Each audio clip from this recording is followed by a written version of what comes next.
Değerli dinleyicilerim, korku hikayeleri serimizde yine bir gencin yaşadığı ilginç ve ürkütücü olayları onun ağzından anlatacağım. İyi dinlemeler. İşten yeni çıkmıştım. Şu an tek isteğim derin bir uykuya dalmak.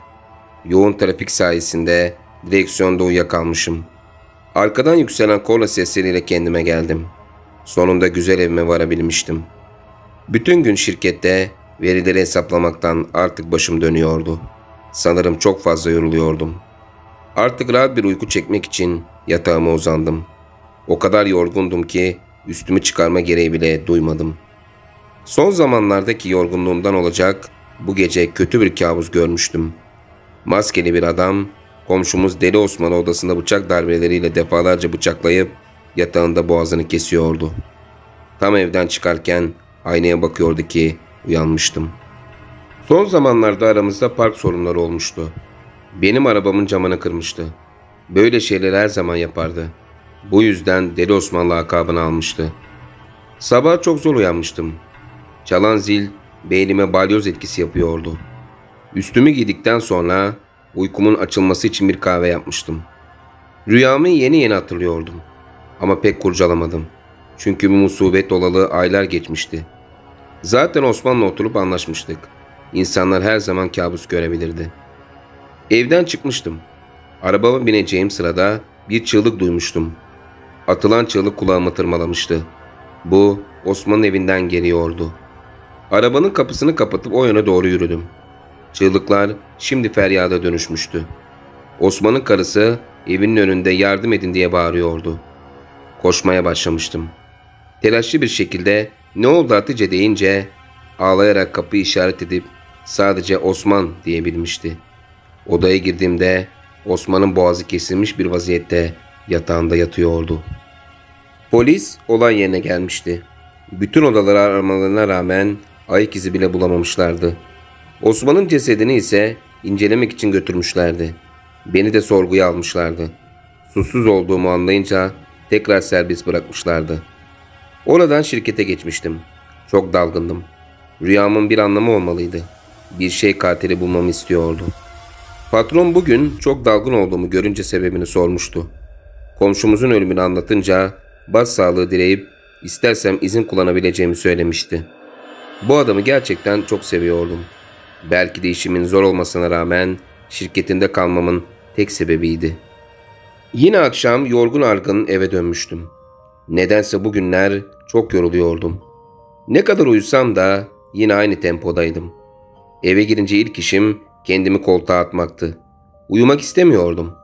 Kafamda onca soru işareti varken uyumak çok zordu. Bu eski evde zaten yalnız uyumak hep zor olmuştu. Bu ev bana dedemden kalmıştı. Bütün ailem kazada ölünce dedem ve babaannem beni oğulları gibi büyütmüşlerdi. Bu evde onlardan kalmıştı. Aslında şehrin en güzel yerinde bahçeli bir ev olmasına rağmen çok eskiydi. Ama onlardan kalan tek mirası bozamazdım. Gece düşüncelere dalarken uyumuşum. Sabah güneşin yoğun ışıkları yüzüme de vurması sebebiyle uyanmıştım. Uyku sersemliğiyle fark etmesem de odamda yatağımda uyanmıştım. Oysa ki dün gece koltukta uyanmıştım. Ya da uyku sersemliğiyle yatağıma gitmiştim. Her sabah olduğu gibi bir kahve yaptım. Birkaç yudum aldıktan sonra gece gördüğüm rüya beynime şimşek gibi çakmıştı. Patronun yatak odasında biri vardı. Onun bedeninden odayı göremiyordum. Çekilince patronun odasında kendini asmış bir vaziyetteydi. Odanın ortasında sallanıyordu. Sonra adam ellerini yıkamak için banyoya gitmişti. Aynaya bakacakken uyanmıştım. Hemen arabamı binip şirkete gitmiştim. Şirkette her şey yolundaydı. İlk işim patron nerede demek olmuştu. Patron daha gelmemişti. Oğlu da yoktu bugün. Kendi odama geçmiştim. Rüya aklımdan çıkmıyordu. Patron ölmüş müydü yoksa? Ama ölmüş olsa haberini alırdık. Osman'ın ölümünden herkes Hatice'yi sorumlu tutuyordu. 2 gün sonra zengin bir aileden gelen Ekrem'le evlenmesi polislerin bile dikkatini çekmişti. Hatice'nin yeminler savurması sadece yalanlardan ibaret olduğunu düşünüyorduk. Az önce şirkete polisler girdi. Birkaç kişinin ismini okuyup alıyorlardı. Bunlar çoğunlukla patronla anlaşamayan kişilerdi.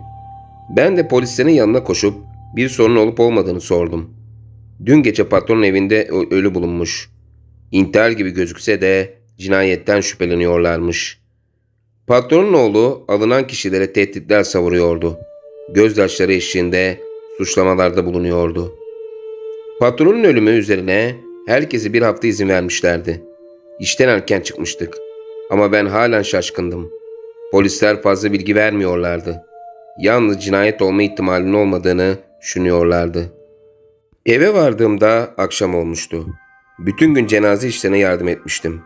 Ama anlayamıyordum. Bunlar nasıl oluyordu? Ya da bu Tanrı'nın bir oyunu muydu? Ölen kişileri önceden görmem çok garipti. İşler garipleşmeye başlamıştı. Birkaç komşumuz da gördüğüm rüyalar üzerine ikinci gün evlerinde cesetleri bulunmuştu. Birçoğu işkenceyle öldürülmüştü. Evden çıkmıyordum.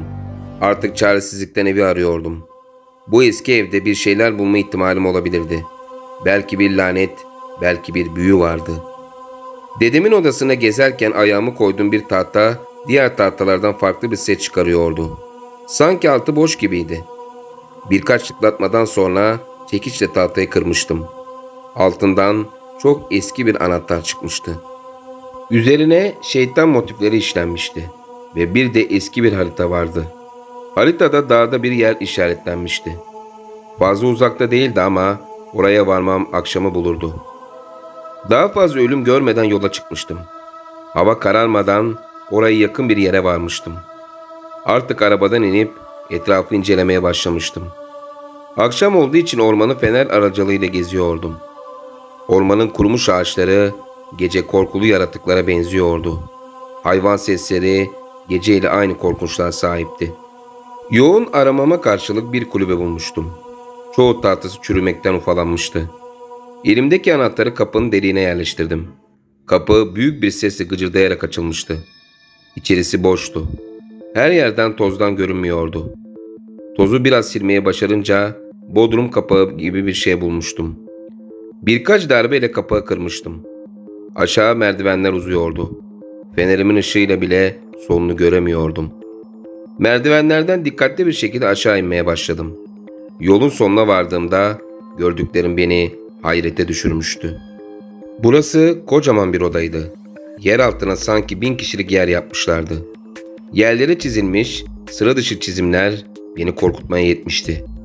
Az ileride çizilmiş bir çember vardı ve ortasında ise uzun ve düz bir taş vardı. Sanki musalla taşına benziyordu. Taşın üzerinde fotoğraf albüm bulunuyordu. Kitabı elime almıştım. İçerisinde siyah çarşaf giyinmiş insanlar vardı. Bu fotoğraflar çok eskiydi. Bazı fotoğraflarda ayine benzer şeyler yapıyorlardı.